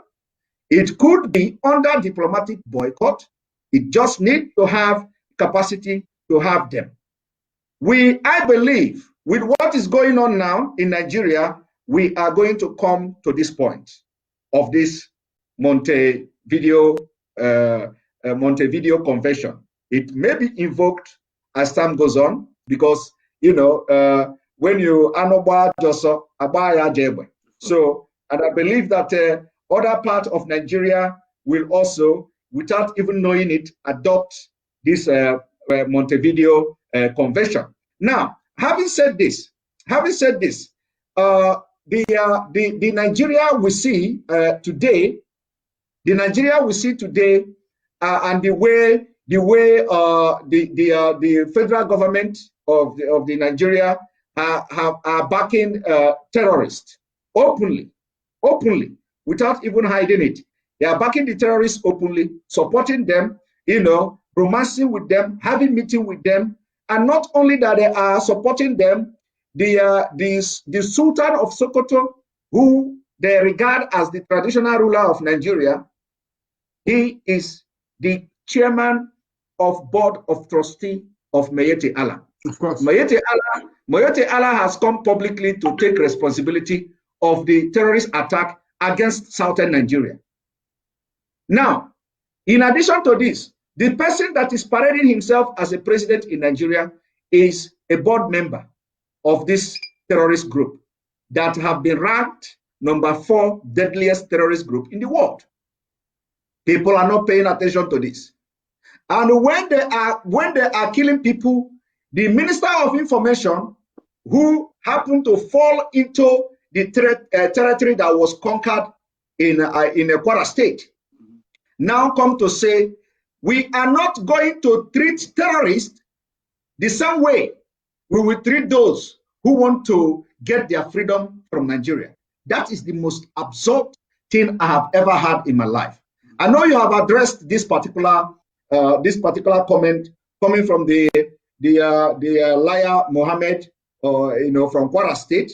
But please, can you, in a different, from a different perspective, can you tell us how would somebody who say he's a Nigerian, especially from the eastern part of Nigeria, and you call yourself a politician, you go to Abuja, you call yourself a governor, you go to Abuja, you call yourself a House of Assembly member, you go to your state and all this, and then you hear somebody saying that those who has made you not to travel by road to Abuja, those who made you not to travel by road to Enugu, those who made you not to travel by road to Owerri, with all your fine vehicle and all your cars, they are not to be proscribed. Rather, the people who say you should have your freedom are being proscribed. In Nigeria, where you actually have state judiciary, that you can actually go and approach the state judiciary and order them to de-proscribe IPOB. For the statement coming from that Minister of Information requires, opposite reaction. Now, what do you have to tell our people who think this way, that after that statement, nobody has actually come out to say anything? At least I have not read. I have not read anybody. They will not come because they've been conquered. We are all slaves of the Fulani without knowing it. Not us anyway, no, maybe not IPOB, but the rest of the zoo. And I must thank you very much for the depth and for the depth of your research in terms of the Montevideo Convention. Montevideo is in Uruguay, for those who do not know. You know, the reason why I never responded to those half-baked intellectuals that keeps talking rubbish about roadmaps because they don't know anything. I am a student of contemporary politics. I actually read politics at the university in London. So when I hear some fools who are not educated talk about things that are above their station, I feel sorry for them. All of the indices you mentioned are very relevant. But I think the last one you alluded to is the most important.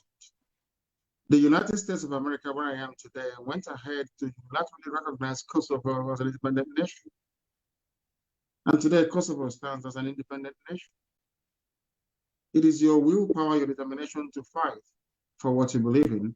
Had our war gone on for 6 more months, at the time it ended in January of 1970, we would have been a free people today, because the world was waiting to see how determined we are. The reason why sometimes our people tend to not to understand the dynamics of international politics is because they are not well read. They are not well traveled. When we say it, they say we are arrogant. No, we're not being arrogant. It's just that we happen to be educated, and we know what we're doing. We know what we're talking about. We know what we're pursuing, and we know how to get it. Having taken into consideration all the mitigating factors against the emergence of Biafra, our approach has therefore to be unorthodox. If you adopt the orthodox approach to state creation, you are bound to fail. They will ask you, oh, but you are in a democracy. Why don't you go through your senators and go through, that's, I call it a checkpoint, where the Janjaweed is waiting for you to come. Once you come there, they swallow you up. That is the zoo called Nigeria for you. There is something that our people will need to understand. How many people are there in Liechtenstein? I think there are about 150,000 people or less. And Liechtenstein is a separate nation state today in Europe. Nobody is complaining. Nobody is saying that they are too small, they cannot participate in what is happening within that very place. Our people need to understand this and understand it very well. That our march towards freedom is multifaceted. The approach we are adopting is multifaceted. We approach it from different angles and dimensions to deliver one result, which is freedom. And in so doing, since the world has come and basically washed their hands off Africa to say, do whatever you can to survive, we are going to do what we can to make sure that we survive. If I understand our situation very, very clearly, is that our people need to remain very, very strong and resolute. Very strong and resolute. A white man have always defeated black people with one thing: mental strength and resilience. When they were trying to go to the moon, the rockets blew up. The scientists at NASA, most people died in the process of trying to place a man in orbit. But it didn't stop them. They were not deterred. They continued. Where you have superstition, you replace it with practical things. And that is what we have done and will continue to do until we understand all the internal dynamics of how a zoo functions. In the case of Nigeria, we know it very well. But one thing our enemies did was to underestimate us, which is a very good thing. I love the way they underestimated our resolve, our resilience, our determination, our intellect, our knowledge, our know-how. I love it. That is why we are where we are today. If you're thinking or hoping that one day you would wake up and things will be better in Nigeria, then you're the worst fool alive. Things can never be better. They have structured the system in such a way that if you were having 12 hours of electricity last year, this year you only get about 6. Despite all the so-called investments, despite all the money they have pumped into each and every supposedly viable sector that is not viable.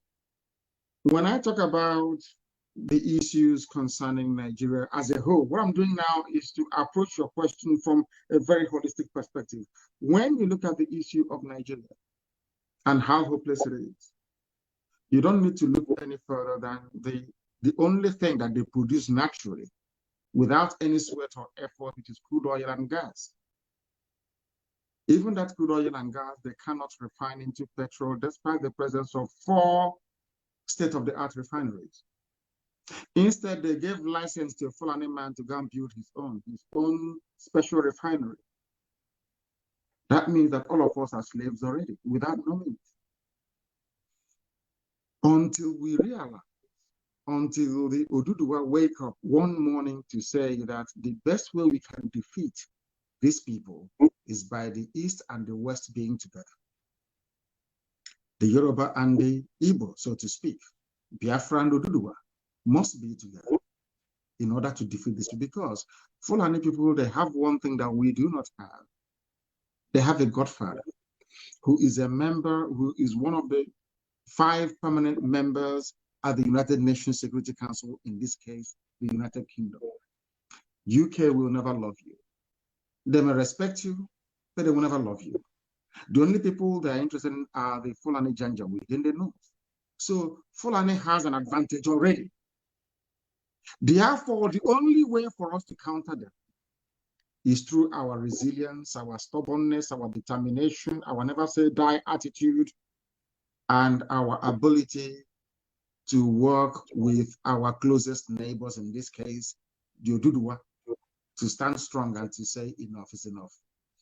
If we allow what is happening today to continue to happen, I'm afraid we'll be having these discussions, and what we'll be saying is the number of people who have been killed, where the burials are taking place, because only us will talk about it. No major media in the world will. You don't have $30 billion. That's what the Fulanis have. Over $30 billion to lobby, to make sure that CNN doesn't do anything about your plight, to make sure that the BBC doesn't. And on top of this 30 billion war chest is their own girl who is at the UN lobbying on their behalf. And on top of that, you have Britain.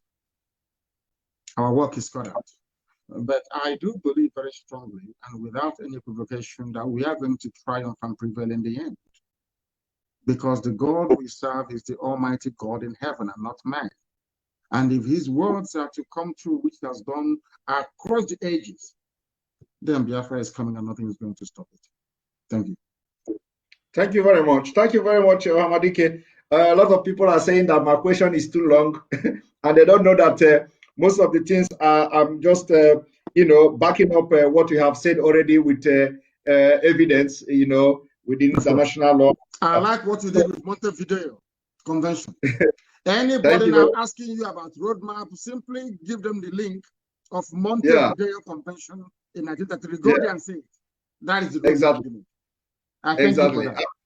Some of them call themselves lawyers and all that, deceiving people everywhere. Anyway, now the next thing I want to ask you is that when you look at the ESN, the Eastern Security Network, a lot of people are saying that, oh, now you have 4 militant Now, after this, now the militant is going to turn this and turn that. Of course, I want you to explain this in a different perspective, from a different perspective, looking at the difference. What we have in the ESN is completely different from anything you can see from anywhere in Africa. Yes, it's completely ESN is there to make sure that our land is not taken over by the Fulani Janjaweed. That's all. In exactly. the process, if you happen, because for Fulani to get land in your village, they must have an agent. They must have an IGBO or PG that will show them the land or sign contracts with them. Or in most cases, you have a political errand boy in Abuja, probably making his master very happy. Some of these people that forgot their boxer shorts in one hotel or the other over there after meeting an Alhaji, one of these people may bring them back into your village. Those people are also our enemies. So we are not only pursuing the Fulani Janjaweed, we are also pursuing those who are giving land to them so that they understand that what they are doing is intolerable and cannot be condoned. That's exactly what we are doing. And we cannot go outside that very limit. Never, ever, ever. But if you connive with the police, connive with the army to attack any formation of ESN or any IPOB member undertaking the work of state, then you are inviting our wrath upon your head, because we will not forgive nor forget. It's as simple as that. If we put up a poster to say no grazing, you bring it down, you're asking for trouble. If people are going about putting up posters and you attack them, you're asking for trouble. Because, of course, we understand that some people were fathered by the Fulani Janjaweed during the war. We understand all of that. They gave birth to rubbish. We know that. But what we are saying is that what ESN is doing is to protect our land and to serve the people. It is not there to do anything else. That is why we are not in the townships. We are not going to do police for them. But where our lives are threatened, ESN is there. We are here to protect the lives of our people and to make sure that Biafra is restored. Nothing more, nothing less. We are not going to build that with brutality and senseless thuggery. It's not going to happen. Because we are also, and don't mind you, all of these people, they have sworn to defend Biafra. That is what they are there for. It's not going to change.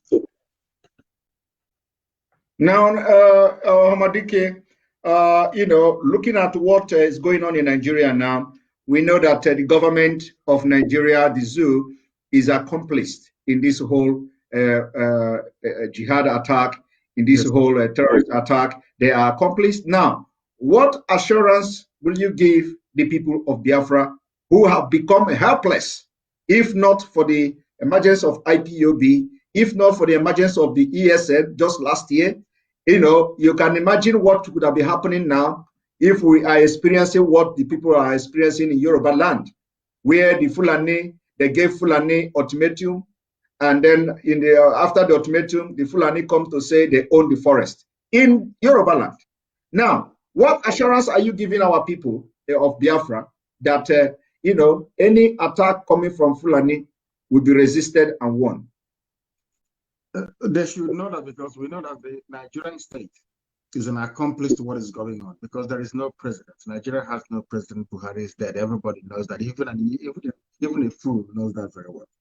That is why Garba can come out and tell you that anything I say or Premier Adesina says, you should regard it as if the president is the one speaking. In the height of this mayhem, slaughter, insecurity, the person you say is your president is nowhere to be found. The first lady is nowhere to be found. Because I think she took my advice and went with the young man to Dubai, where they're having fun. Who knows? I think she's over 50 now. I don't think she can get pregnant again or not. Having fun. If not, in the next 9 months, you hear that Aisha has given birth to a bouncing baby boy, baby girl. But she's having fun in Dubai with her boyfriend, wearing Buhari masks, deceiving people, those that claim they went to school. Where is your first lady? I'm saying this in line with I want people to understand that not only is the government of the zoo, the Janjaweed government, complicit in what is going in the terrorism. They brought in terrorism into Nigeria. Fulani, deliberately. Not by a few individuals, not like my casino. This is the government themselves. Answer Rock brought in terrorism into Nigeria. Where is Aisha? First lady, where is she? I feel sorry for black people. Let me tell you one thing. What is happening in Yoruba land cannot. They know who we are now. Britain must have told them that these people that are not cases, though. Don't try them anyhow. And as I've said, they want to do two things: subdue the Yoruba with the force of terrorists, and then come against us with the might of their army. That is the reason why BBC is voting for them. That is why a whole BBC left their job to be advertising where you can get application form to join the Nigerian army. What other, I tweeted it a few hours ago. What other proof do you need that Britain is the war, that the ones running the show? BBC advertising where you can get form to join army because they know they do not have the population to fight us. Let me tell you one thing people don't know. They do not have the population to fight us. They know that very well. If we do the war rises up at the same time as well as Biafra, they cannot defeat us. They know that. Now they're asking for people to join the army. That army is going to be populated by Janjaweed terrorists. They will try us. They will come. They came to all 4 times and we beat them. They went to the air, disturbing disturbing birds of the air. They are cowards. We say, come down on the ground.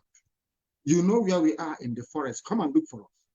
So we can give you a quick exit from this air. So you can die very quickly.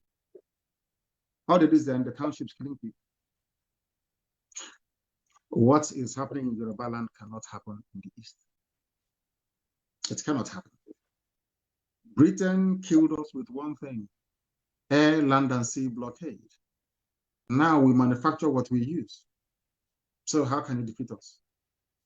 Are you waiting for telling the world, don't sell arms to them like before? You think we are stupid? No, of course not.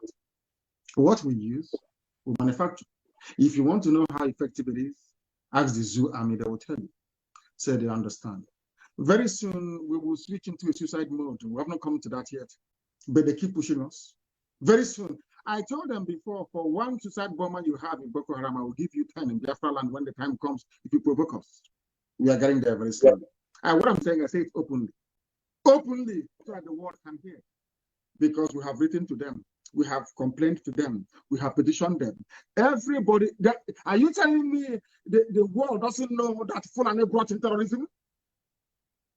Are you telling me that the CIA doesn't know? Are you telling me that Mossad doesn't know? Are you telling me that MI5 doesn't know? That it was the Fulani brought in terrorism? Is that what you're telling me? Are you telling me that they do not know what is going on? They know, but their consideration is oil. Because let me give you an example. When you want to rise up from the USA to complain about Nigeria and what is happening there, Halliburton, I'm here in Texas. They are here. That's the headquarters. They'll pick up the phone and they will call you and say, leave those monkeys, leave. Remember, President Trump said it, that his friends are making ridiculous money out of Africa. What he meant is that they're making that money because Africans are stupid. He said it when he got it, that his friends are making so much out of our stupidity. The world knows that Fulani wants to take over Nigeria. They know that very well. They know about all the massacres happening. Al Jazeera interviewed the late Buhari, that was in 2016, and asked him, and said to him, look at National High School, Aba. People were being shot. In fact, they removed that woman from Al Jazeera after the interview. She was removed from Al Jazeera. Look at people being shot dead by army and police at National High School, Aba. Nothing happened. And because nothing happened, that, in fact, it doesn't with the Shia. Before our eyes, the world saw the clip of army people kneeling down and firing at civilians. Had the same thing happened in China, you will hear them, all America will be writing the Tiananmen massacre. What happened with the Shia was worse than what happened in Tiananmen massacre in Beijing. Not one single news outlet in the world carried it because Britain asked them not to. That gave them the impetus to go to Aba National High School to kill to go to war, they kill. And you know how life is. Once they are killing other people and you're quiet, and Yoruba media was there supporting them. Our army, our boys, today they're in their forest. That thing they say, what goes around comes around. If you support evil today, evil will consume you tomorrow. I tell my Yoruba friends, this evil you're supporting, this your one Nigeria will consume you. They said, no, one Nigeria. Where are they today? In answer to your question, if they come to our land, they will die there. We'll kill them. Thank you very much. Thank you very much. Thank you very much for that. You know, Onyendo, when you are saying British, you know, this British, a lot of people don't understand why you are always hammering on British. On this note, let me make it very public. Of course, this is not also a question for those who think that the question is going to be long. This is not a question, but you can make comment after this. Let me make it a public that in 2015, December 3rd, 2015, a motion was filed at the British Parliament for the independence of Biafra. Of course. A lot of people don't know about this. They don't know about it. They want to see roadmap. Now, the text of this motion reads that this House recognizes the call for the independence of the territory that constituted the Biafran Republic, acknowledges that Biafra issue could be improved with the cooperation of the Nigeria government by offering a referendum, and urges the Foreign and Commonwealth Office to use its diplomatic strength to assist in the resolution of this matter. I'm aware of it. Good. I'm aware of it. No. I didn't know you were going to ask me about it. I wanted to bring it up much later in this our struggle for Biafra. But since you've mentioned it, I will comment on it. Remember what I told you before, that in England you have good people. In Britain there are good people. It was Britain that was at the forefront of slavery, and yet it was Britain through their courts that banned, or should I say that abolished slavery. The same British people. So it is my hope and prayer that one day good people will rise up again in British politics to recognize that freedom for Biafra is also freedom for Britain. I give them a very simple example. What is the volume of your trade with the USA or with Japan, for instance? If you give, right now, Britain is struggling because they are pleading with Joe Biden to give them favorable status in terms of, trade negotiations and the rest of it. If you ask an average British person, they prefer trade with a developed America than with a primitive Nigeria, regardless of the fact that they're getting oil and gas for free. The same thing I said to Britain. Having a free Biafra that is economically viable is your gateway in that thing you've always wanted in Africa. Is only Biafra that can give it to you. Because the economic strength and might of Biafra will allow all your companies that invested in Biafra land to be able to expand exponentially. I will give you a very simple, one very tiny example. Do you think that people eat enough balanced diet? The answer is no, because there is no milk. The milk these are condensed milk. These are processed milk, not fresh milk. That is one thing that stupid Mietiala cannot get into their useless call. They can have viable animal husbandry industry that provides fresh milk for people. Look at all the products that require milk in it. Why do you think that Nigeria cannot produce chocolate? Because they don't have any milk. But the cocoa to produce chocolate is in Yoruba land. And part of it also in Bende, where I come from. I just want to give you a very simple example. Very simple. Look at the world market for chocolate, especially during Easter, during Valentine, during whatever, Christmas. We can make chocolate where we come from with the milk that we produce, employing people meaningfully, exporting all that product. So Britain should You know, they have this problem. Their problem is that they need somebody to subjugate. They need somebody to, you know, when Lugard came, they called him Lord Lugard. And they brought the Bible with them. In the same Bible you also have Lord Yahweh, and in most cases, God Almighty in heaven. And you're looking at this Beture, and they call him Lord, Lord. So that means he's close to God now, or he's related to Jesus. You respect him. Do you see how daft and foolish we are?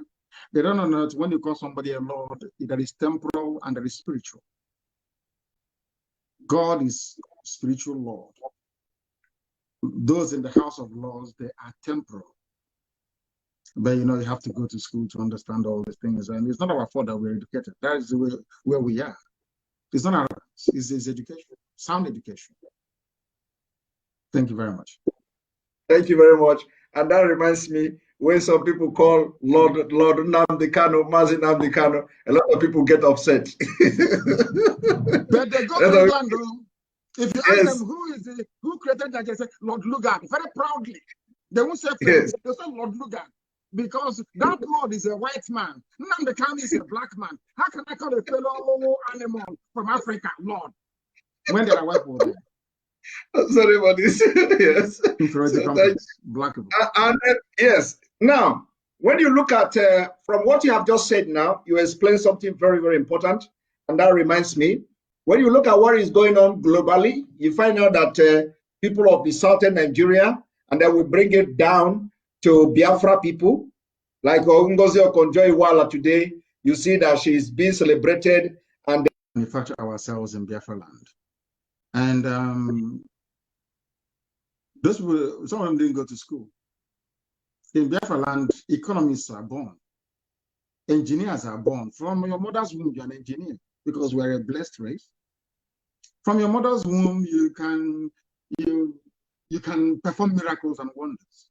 Have you not seen people building power plants, little children building toys, remotely controlled? Have you not seen them doing marvelously well and doing wonderful things? Are we not the ones that manufactured the first indigenous car in Africa? We don't even need to go abroad. Those abroad will be begging to come back home to participate because we have it in abundance. It's about harnessing the potentials of these people and bringing to the fore. We are not going to suffer what other Black people suffer from in Africa. If you are better than me at doing something, I will concede to you. I will step down and you will take over because you will do it better than I can. That is the mentality we're going to go into Biafra with. Everybody will be accommodated. But those who are excellent, it doesn't matter. I'm not going to say, oh, because Nnameka, my child, is not as brilliant as your own. Because of that, your child will not climb. It has to be my own. God forbid. Excellence. We are going to celebrate excellence. We are going to reward those that serve their nation. Not noisemakers, not empty barrels, not criminals and vandals. No, heaven forbid. And above all, there will be no police carrying guns on the street. So you can think properly. People don't understand this. In Biafra land, you can live your life. Unless we are at war, you cannot see a soldier on the streets. So you can think properly. Because we've been traumatized by this. They have dealt with us. So we are going to build a novel country. Britain knows this. Listen, Britain, they know this. They don't want Biafra to come because they know that Biafra will put every other person to shame. That's why they don't want it. If not, give us Biafra now. Give it to us. Okay, say it to us. Give us Biafra for 5 years. If it's not viable, you go back to Nigeria. They know what we can do. That's what I want to say. We have abundance of time. Did you train as a journalist? No. Then that answers the question. We don't need anybody. We welcome those from outside, though. No problem. Some of them said if Biafra were to come today, some of them will leave their things here and follow me, and they will go back home. They will come. We are going to accommodate them. But because you speak English in a particular way, it doesn't mean you're intelligent. Doesn't mean you're. We have seen all this nonsense now. Those that spoil Nigeria, They are those speaking long grammar, isn't it? Those speaking too much grammar. They're the ones that ruin life for everybody else. So if they can come, we can accommodate them. But in Biafra land, everything is complete. Thank you. Thank you very much. And I know that you are very, very tired, because they are, first of all, the attack on this this whole thing before we start almost threw me off balance. I never expected it, honestly. But thank God we managed to have come this far. One thing I'm going to ask you, I think it's going to be the last question before I will allow you to rest, because you have been on this journey for a very long time and every day on the phone and all that. So I'm going to ask you one last question. The question is this: if, from what I've just read now about the motion for Biafra independence at the UK Parliament, yes, the wording is that the Office of the Commonwealth must make sure they use their diplomatic power and ties to compel, though they did not use the word compel, but to compel Nigeria government to organize referendum for a possible freedom of Biafra. And this is exactly what we are all asking. Now, if this did not happen, are you ready to lead us to do anything to get the freedom of Biafra? Yes. Which I'm going to be number one to follow you. Yes. You think we're going to live like this, like a bunch of animals forever? Of course not. Of course not. It can't, they know it very well that we are coming. And I will come and I'll bring hell with me. They understand it very well. You better give me Biafra now. If they do not give me Biafra now, the zoo, I am making it very clear to the whole world so they understand what I'm saying very clearly. So that by the time that we are gone, history they will remember the deeds of God upon our lives. We have not come for anything else. I don't exist for anything else. It's only for Biafra to come.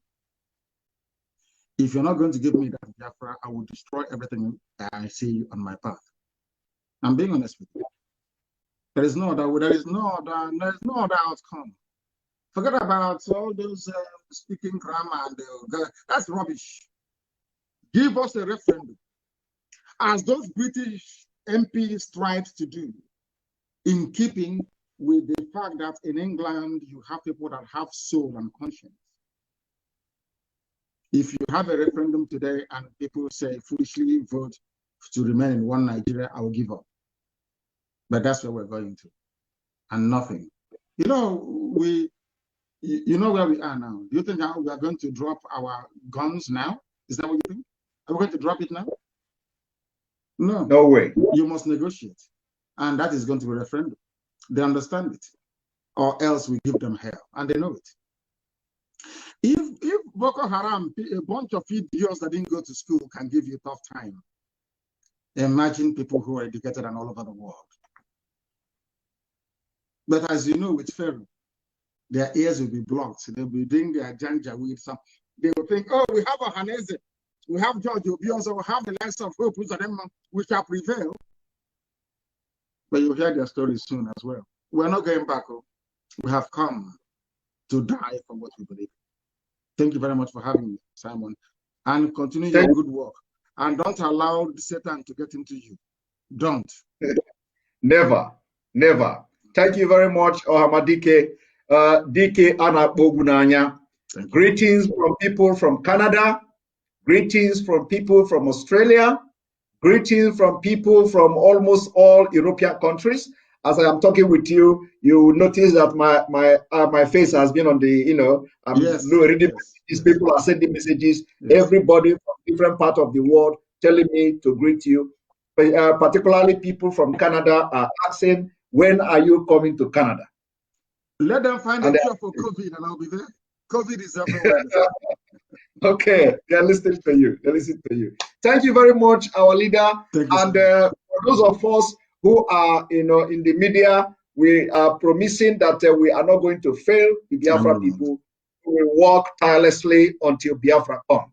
We will follow you. Any decision you make on Biafra, we are going to follow, because we are not the one who advised you until we joined. So any decision you feel that you make for Biafra, we are going to follow, because we know it is going to yield fruit and it's going to lead us somewhere. We have come a long way, no going back. At all. Nobody is going to die. Nobody is going to die. We will all see Biafra. Thank you very much. Thank you very much. And enjoy yourself. Have a very nice week. And see you again. Yeah, there is snow in Houston. I think it's for the first time in 5 or 6 years. They said I brought snow coming to Houston. Our people are living large here. No wonder some of them don't want to come back home. They are living a very good life here. Some of them are very, very fabulously well off. But of course, we know that Biafra will come and will be a better country, even more than the USA. Thank you very much, Simon. Exactly. We have minus 25 degrees here. Are you serious? Minus 25? I'm telling you. Unbelievable.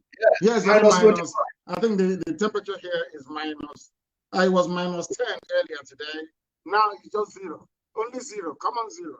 Now it is. Thank you. Thank you very much. Thank you very much. And this is the beginning. This is the beginning of Anyukoma Milano. Of course. Thank you very much. Thank you. Thank you. Thank you.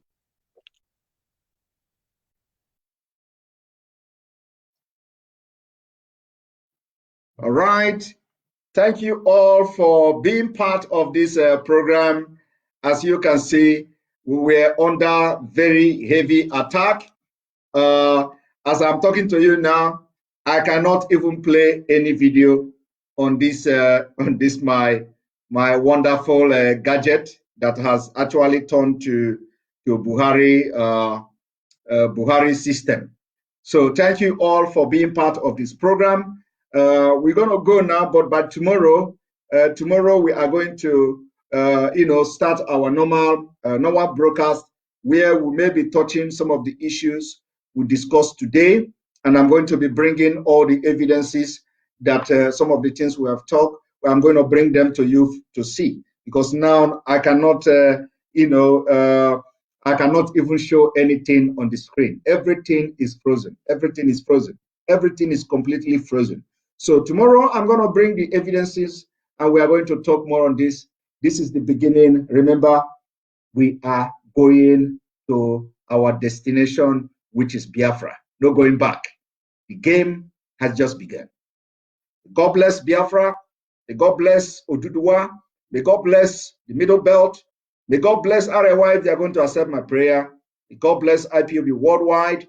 May God bless Mazi Nnamdi Kanu. May God bless all the people that are agitating for Biafra. May God bless our Oduduwa brothers. May God bless Sunday Igboho, who have taken it upon himself to liberate Yoruba people. May God bless anybody coming out from Yoruba land to support the struggle. God bless you who are always watch, share our videos to make sure that people are liberated and the Biafra struggle is going very, very far. Thank you very much.